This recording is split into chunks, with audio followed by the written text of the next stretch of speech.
Hai semua, kali ini aku mau berbagi cerita dengan kalian dan temaku kali ini tentang hantu yang mengintai kakakku.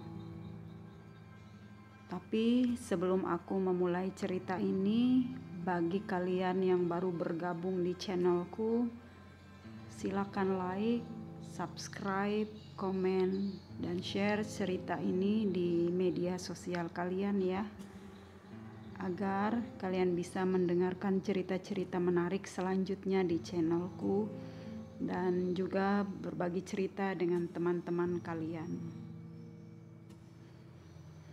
Terima kasih jika sudah like dan subscribe. Dan pada akhir ceritaku nanti silakan sampaikan opini dengan memberi komentar di bawahnya ya. Ceritaku ini terjadi sekitar tahun 1977. Pada tahun 1977 itu aku masih berusia 8 tahun dan keluarga kami tinggal di sebuah kampung. Kebanyakan penduduk di kampungku pada masa itu masih sangat akrab dengan aktivitas mistis. Maksudku kayak kegiatan kedukun, menggunakan benda-benda jimat dan sebagainya. Jadi lumrah aja membicarakan itu secara terbuka dan sering saling bertukar informasi dukun mana yang paling top, paling ampuh, paling hebat. Ya begitulah 1001 masalah. Semuanya diminta bantuan dukun untuk memberi solusinya. Terutama kalau sedang sakit pasti ke dukun. Apalagi di kampungku waktu itu hanya ada 1 orang dokter. Selain masalah penyakit, orang-orang juga ramai meminta bantuan dukun untuk masalah pasangan hidup. Entah itu perjodohan, kesulitan dapat jodoh, ingin mengikat jodoh agar tidak selingkuh, menjaga agar awet sampai maut memisahkan, agar tidak salah memilih pasangan dan lain-lain. Pokoknya semuanya meminta petuah atau azimat dari dukun. Teman-teman, aku punya banyak kakak. Waktu aku masih anak-anak kala itu, aku sering mendengar orang-orang mengatakan bahwa kakak perempuanku yang usianya sekitar 17-an tahun waktu itu sangat cantik parasnya. Dan menurutku sih benar begitu. Karena parasnya yang elok itu, kakakku menarik perhatian banyak orang, terutama para pemuda. Biasalah banyak pemuda yang jatuh cinta pada kakakku. Aku juga mendengar banyak orang tua yang menginginkan kakakku menjadi menantu mereka. Ya, bolehlah aku katakan tanpa maksudku menyombongkan kecantikan kakakku, dia itu memang rebutan orang kala itu. Namun, aku kan masih anak-anak, jadi tidak terlalu banyak ambil peduli urusan orang-orang dewasa.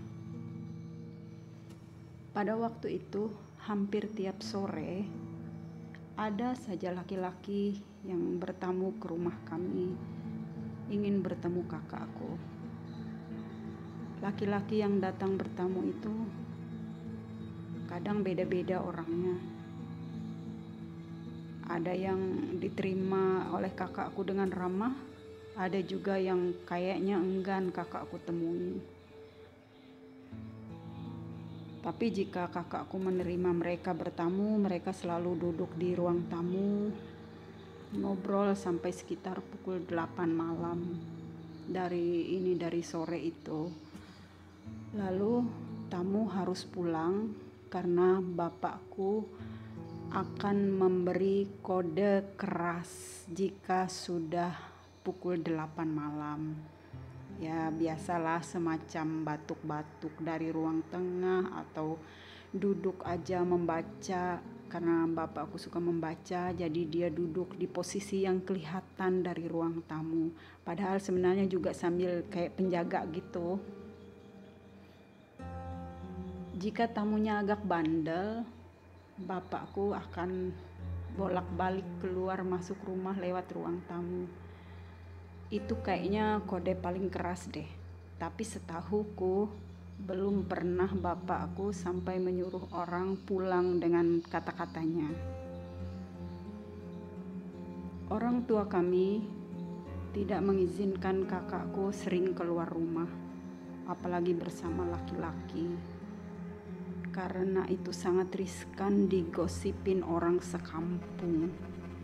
Lagi pula kakakku masih muda dan orang tua kami ingin dia bersekolah setinggi-tingginya.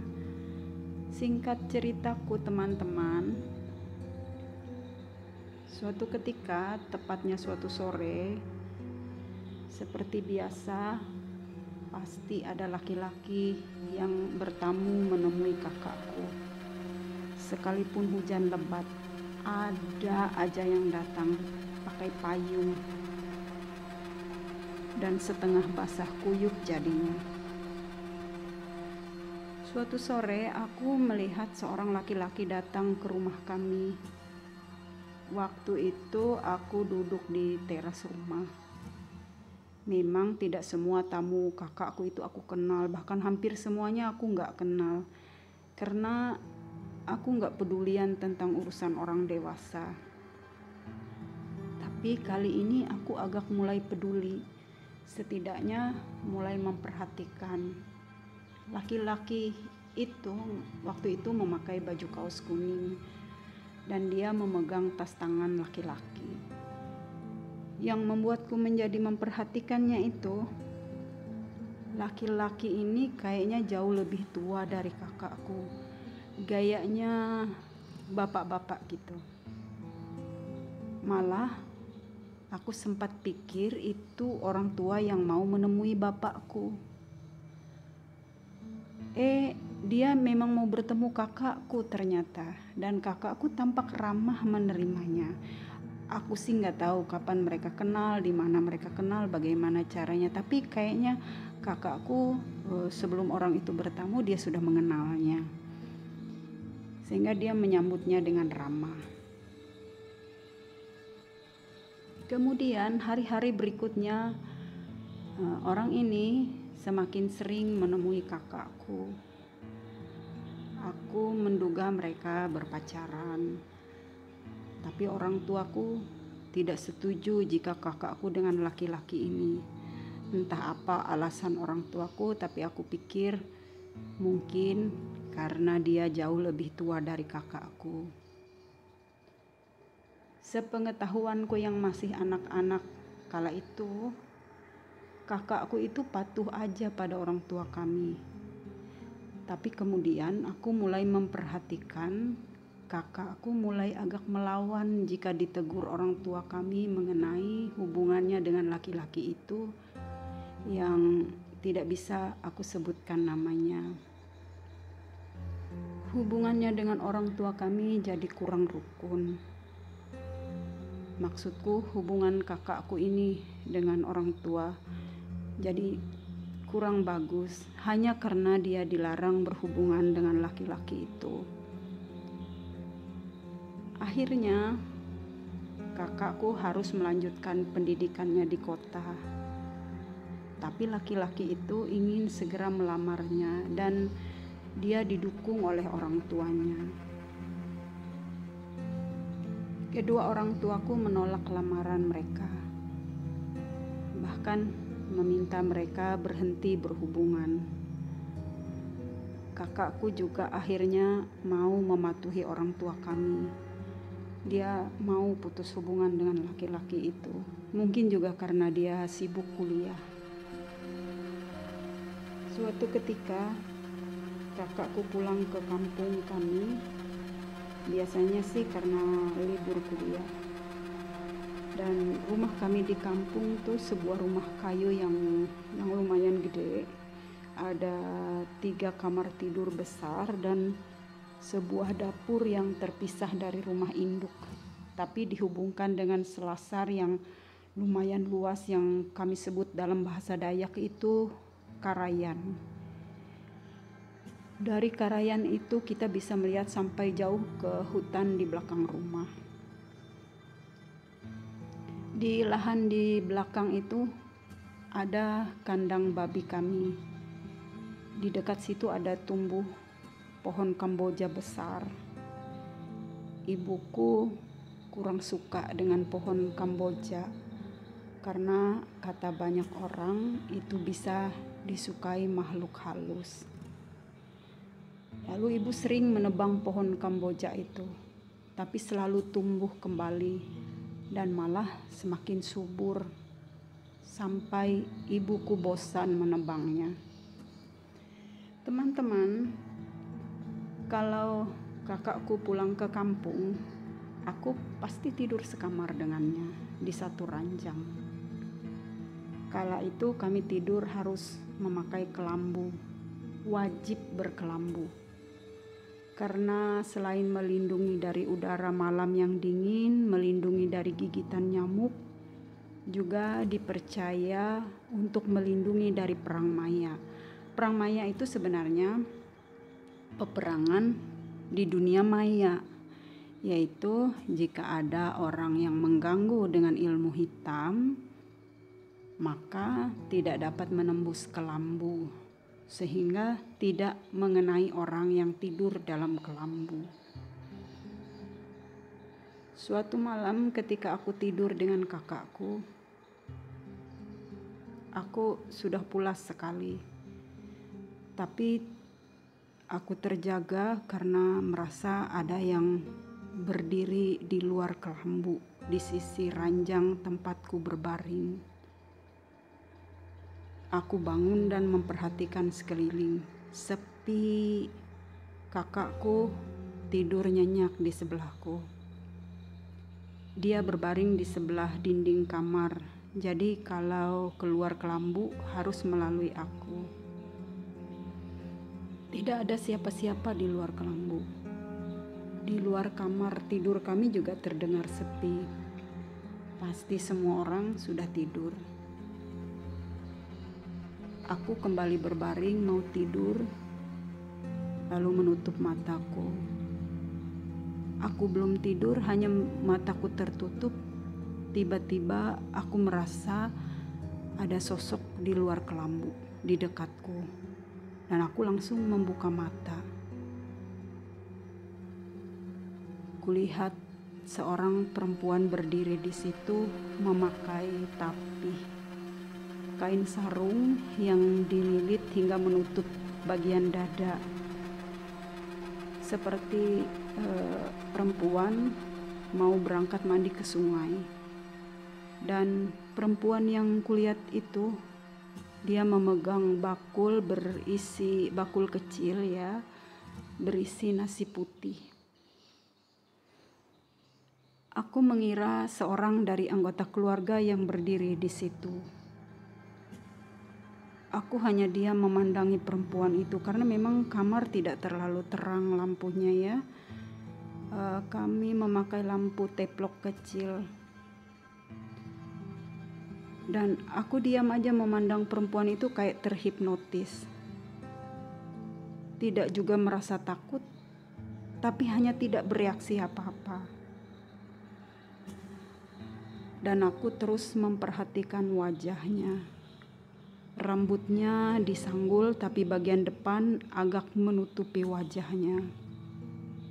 Dan di bawah matanya diwarnai hitam seperti calak, tapi sangat tebal, sekitar setebal sejari orang dewasa. Semula perempuan itu terus menatap kakakku yang sedang tidur. Tapi tampaknya dia kesal karena aku terus memperhatikan dia. Lalu dia menghilang. Justru setelah dia menghilang itu, aku mulai ketakutan dan menangis. Kakak aku yang tadinya tidur pulas terbangun karena aku menangis, dan dia bertanya, "Kenapa kamu?" Mungkin dia mengira aku bangun dari mimpi buruk. Tapi aku juga mengira aku barusan bermimpi, hanya terlalu nyata dan jelas. Aku katakan, baru saja melihat perempuan berdiri di samping kelambu sambil memegang bakul nasi. Kakakku bilang itu mimpi buruk dan menyuruhku kembali tidur. Sebenarnya aku ngerti kalau tadi nggak mimpi dan aku masih ketakutan. Seharusnya kalau ketakutan aku malah nggak bisa tidur. Tapi ini kok lain, aku ngantuk luar biasa. Sampai kayak mau pingsan. Nah, di antara terkantuk dan terbangun karena takut, aku melihat perempuan itu mengintip dari sebelah luar pintu kamar tidur kami. Waktu aku melihat dia secepatnya menarik badannya. Beberapa kali perempuan itu mengintip dan menarik badannya kalau aku melihatnya. Ternyata kakakku memperhatikan aku yang duduk dan terus memandang ke arah pintu. "Ayo tidur," katanya. Dan aku bilang pada kakakku, "Di situ ada perempuan. Dia datang mau membunuh kamu," kataku sambil menunjuk ke pintu. Kakakku heran mendengar perkataanku kayak gitu. Entahlah, dalam pikiranku mengatakan perempuan itu mau membunuh kakakku memakai nasi yang dalam bakul itu tadi yang dipegangnya. Tapi tidak bisa karena aku terus melihatnya. Kami berdua kakakku harus tidur nyenyak agar tidak ada yang melihatnya, dan dia bisa menyumpal semua nasi itu ke mulut kakakku. Kakakku lalu keluar dari kelambu dan mendekati pintu, tapi dia tidak melihat apa-apa di situ. "Nggak ada apa-apa. Ayo tidur aja," katanya padaku. Dan dia juga langsung berbaring kembali. Kali ini memang aku tahan kantukku dan terus memperhatikan ke arah pintu. Tiba-tiba perempuan itu sudah berdiri di tempat awal aku melihatnya tadi, di samping tempat tidurku.